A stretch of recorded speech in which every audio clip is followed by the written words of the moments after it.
Helen हेड्सल का नाम सुना है, जिसको गोट कहा जाता है, GOAT, greatest of all times. एक ऐसी लेडी जो जिस भी कंपटीशन में हिस्सा लेती थी उस कंपटीशन में जो ना वो हमेशा जीत के आती थी, हमेशा विन होती थी, बहुत लकी कही जाती थी, बहुत लकी मानी जाती थी। जब उससे इंटरव्यू में पूछा गया कि आप किस तरीके से आप हर दफा लकी होती हैं और हर दफा कॉन्टेस्ट जीत के आ जाती हैं, तो उसने एक चीज को एक्सप्लेन किया। उसने कहा क्योंकि मैं सिल्वा मेथड्स को अप्लाई करती हूँ। वो सिल्वा मेथड्स को अप्लाई करती थी क्योंकि वो असिस्टेंट थी होजे सिल्वा की। और ये होजे सिल्वा कौन था? इसने एक मेथड इंट्रोड्यूस कराया था जिसको आज हम सिल्वा अल्ट्रा माइंड मेथड कहते हैं या सिल्वा मेथड कहते हैं।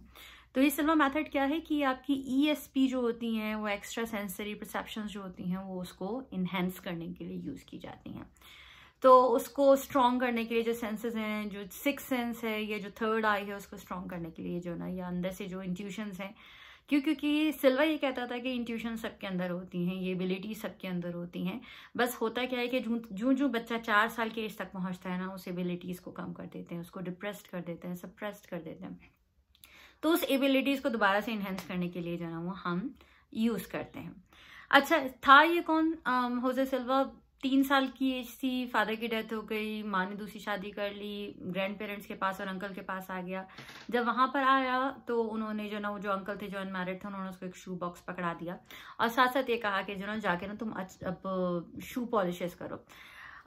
इलेक्ट्रो टेक्नीशियन था और जो रेडियो वेव्स होती हैं उसकी रिसर्च करता था। तो एक दफा जब वो रेडियो वेव्स की रिसर्च कर रहा था तो उसने कहा कि हमारी ब्रेन में भी जो इम्पल्सेस होती हैं, जो वेव्स होती हैं, जो इलेक्ट्रिकल एक्टिविटीज होती हैं, उसको हम किस तरीके से हम अपने कॉन्शियस लेवल से कनेक्ट कर सकते हैं।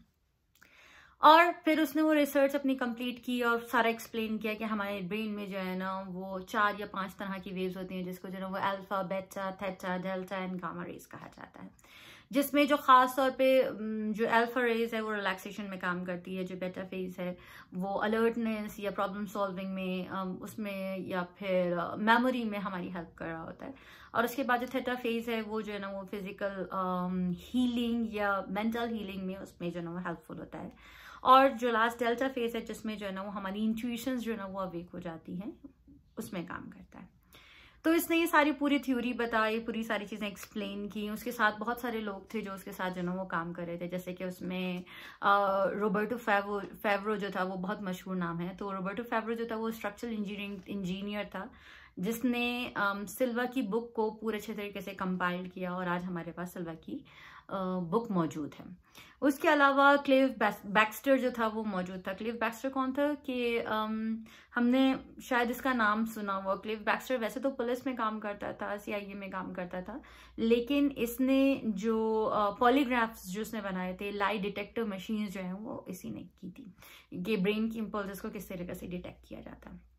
उसके अलावा गैस्टव रोल जो है ना वो सिल्वा के साथ काम कर रहा था। रोल का तो बहुत हम मशहूर है, पुराने जमाने में एक बहुत बड़ा नाम रहा है, साइकिक था, एक बहुत बड़ा माइंड रीडर था। उसने बहुत सारे एनिमल्स पाले हुए थे और उन एनिमल्स पे जो ना वो रिसर्च करता था, उनके बिहेवियर्स पे रिसर्च करता था। और फिर उसके बाद उसने वो सारे एनिमल्स जो ना वो सिल्वा को दिए और उससे कहा कि अगर तुम्हें इनमें से किसी की भी जरूरत हो तो तुम ले लो। सिल्वा के 10 बच्चे थे जिसमें से उसने अपनी एक बेटी को जो है ना वो लिया और उस बेटी को के ऊपर जो है उसने अपना एक्सपेरिमेंट करना शुरू किया। और जब उस बेटी पे एक्सपेरिमेंट करना शुरू किया तो एक पॉइंट ऐसा आया कि वो क्वेश्चन पूछता भी नहीं था और बेटी जो है ना उसका आंसर कर देती थी। तो उसके मुंह में आते भी नहीं थे क्वेश्चंस और उसको आंसर मिल जाता था। तो वो बहुत हैरान हुआ और उसने जो है ना वो एक लेटर लिखा JB रायन को, जो कि ड्यूक्स यूनिवर्सिटी में उस वक्त होता था और ESP का बहुत बड़ा डिपार्टमेंट चला रहा था और 4 डिपार्टमेंट्स ESP के चला रहे थे। और उसका ये कहना था कि ESP जो है वो स्पेशल एबिलिटीज होती हैं, वो किसी किसी के पास होती हैं, सबके पास नहीं होती और ये वो इनबॉर्न होती हैं। तो वो लेकिन हमेशा जो उसके चारों डिपार्टमेंट थे उसकी जो रिसर्च थी वो फेल हो जाती थी इस वजह से क्योंकि कहीं ना कहीं जो सेंसरी लीकेज होती थी ना, जिसकी वजह से उसकी रिसर्च फेल हो जाती थी। तो सिल्वा ने JB रायन को जो ना वो एक लेटर लिखा, उसमें लिखा कि मैंने अपनी बेटी को ESP पे ट्रेन कर दिया है। तो उसने जवाब में JB रायन ने लिखा कि इट्स इम्पॉसिबल, ये नहीं हो सकती, इनबॉर्न एबिलिटीज होती हैं, पैदाइशी होती हैं। तो उसने कहा कि नहीं, मैंने ये कर दिया। जब उसने ये बात कही तो उसने कहा चलो ठीक है, हम थोड़ा सा और एक्सपेरिमेंट करते हैं, देखते हैं क्या होता है। सिल्वा ने अपने 10 के 10 बच्चों को, अपने नेबर्स के बच्चों को, आस पड़ोस के जितने लोग थे, जितने नेबर्स थे, जितने फ्रेंड्स थे, उन सब को ट्रेन किया। उन सबको ESP पे ट्रेन किया, और वो सारे के सारे जो है ना वो अपने आप को लकी करते, वो सबके सब सक्सेसफुल थे अपने फील्ड्स में, सेल्स में, अपने काम में, अपने बिजनेसेस में, अपने फाइनेंस में, अपने रिलेशनशिप्स में, अपनी स्टडीज में। उनकी मेमोरी बहुत ज़्यादा इंप्रूव हो गई थी उन बच्चों की। तो वो इतना सारा काम जो है ना वो सिल्वा कर रहा था। अच्छा, जब इतना काम कर रहा था सिल्वा, तो आज तक जो है ना वो सिल्वा मतलब ये मेथड जो है वो इतना ज़्यादा फेमस क्यों नहीं हुआ? ये मेथड बहुत फेमस है, बहुत बड़े बड़े सेलिब्रिटीज जिसमें से ओपरा बहुत बड़ा नाम है, ओपरा विनफ्री, या टोनी रॉबिन्स बहुत बड़ा नाम है, साइकिलिक रीडर्स भी हैं, और उसने जो है ना ये सारे इन सब लोगों ने इस सिल्वा मेथड्स को अपनाया हुआ है। बहुत बड़े सेलिब्रिटीज हैं, आपको मिलेंगे कुछ कुछ, जब आप सर्च करेंगे तो आपको इंटरव्यूज में उनको नजर आएगा कि आपको ऐसे भी लोग मिलेंगे कि जो बहुत बड़े टेनिस के प्लेयर हैं, वो भी जो है ना वो सिल्वा मेथड्स को लेते हैं, या बेसबॉल के प्लेयर्स हैं, पूरी पूरी टीम जो है ना वो सिल्वा मेथड पे काम कर रही है और उनको फॉलो कर रही है, उनकी इंस्ट्रक्शंस पे चल रही है। तो फिर क्या था? लकीनेस इज नथिंग। जब मैं 2020 में जब ट्रेनिंग करी थी मास्टर प्रैक्टिशनर की of NLP, neuro linguistic programming की, और लाइफ कोच जब मैं बन रही थी, 2020 की बात है, तो हमारा जो ट्रेनर था अरसलान लारिक, उसने एक बात कही थी कि लकी कुछ भी नहीं होता, जब भी आप जो है ना वो प्रिपरेशन जो है ना अपॉर्चुनिटी को मीट करते हैं, यू बिकम लकी। ये बात बहुत बाद में जाके मुझे समझ में आई कि सिल्वा जो है ना वो इसी बेस पे पूरा बना हुआ था, कि सिल्वा यही कहता था कि आप लकी होते नहीं हो, आप अपनी इंट्यूशंस को इतना ज़्यादा स्ट्रॉन्ग करके, अपने सिक्स सेंस को इतना ज़्यादा बढ़ा के आप लकी बन सकते हो, आप सही चॉइसेस बना सकते हो। तो एक किताब भी मैंने पढ़ी थी जिसका नाम था coincidences, too strong to be random, बहुत अच्छी किताब है, मैं रिकमेंड करूंगी आप लोगों को, आप ज़रूर पढ़ें। और फिर उसके अलावा जो है ना वो उसने ये फेजेस जो थे वो ब्रेन के, क्योंकि ये ब्रेन की फ्रिक्वेंसीज पे वेव्स पे काम करता था, alpha beta theta and delta पे काम कर रहा था, तो उस पे काम करता था। आज भी हमें समझते हैं कि इसने सिल्वा ने जो नैप्स की, जो ख्वाबों की और जो नींद की अहमियत जो इसने हम लोग एक्सप्लेन की, वो किसी ने इतने ज़्यादा अच्छे तरीके से एक्सप्लेन नहीं की। नैप्स की अहमियत क्या है? हम ये सुनते हैं बहुत अच्छे तरीके से कि जापान में आज भी आधा स्कूल होने के बाद जो है ना वो उनको बच्चों को नैप सुलाया जाता है, और फिर उसके बाद उस नैप के बाद फिर बाकी का आधा पढ़ाया जाता है। वो कह रहे हैं कि इस तरीके से बच्चा अच्छे तरीके से परसीव करता है, अच्छे तरीके से समझता है। अच्छा, ये बात हम सब जानते हैं। या फिर बहुत ही मशहूर एडिसन की नैप है कि एडिसन जब जो है ना वो काम करते करते जो है ना वो सो जाता था, तो और वो हाथ में जो है एक मेटल की बॉल होती थी और नीचे एक मेटल की प्लेट होती थी, और जैसे ही वो बॉल जो है ना उसके हाथ से गिरती थी मेटल की प्लेट के ऊपर, टक करके जो आवाज आती थी ना उस आवाज से वो दोबारा उठ जाता था। तो वो बार बार अपने ब्रेन को ट्रेन कर रहा था कि वो थीटा के फेज में जाए और आए, और जाए और आए, और इस तरीके से वो एक नई चीज को इन्वेंट कर सकता था। यही फेज जो होता है वो थीटा से डेल्टा के फेज में जाना और आना, इसी चीज को हम सिल्वा कहते हैं। तो बस, या फिर जो काम, जैसे बहुत ही मशहूर सी चीज है कि हम जब स्कूल के एजेस में थे और हमारे पास कोई मैथ्स का कोई डिफिकल्ट सा सम आ जाता था, जैसे सर्कुलर ज्योमेट्री आ गई, कुछ आ गया, समझ में ही नहीं आ रहा और सॉल्व भी नहीं हो रहा, तो अम्मी कहती थी कि जो थोड़ी देर के लिए ना तुम सो जाओ, थोड़ी देर के बाद जब सो के उठोगे ना तो खुद ही हो जाएगा सारी चीजें। तो जब हम थोड़ी देर के लिए सोते थे, वो नाप लेके जब हम उठते थे, तो वो ऑटोमेटिकली जो उससे पहले इतनी देर घंटों लगा के कोशिशें कर रहे होते थे और समझ में नहीं आ रहा होता था, नाप के बाद वो चीजें समझ में आने लगती थी।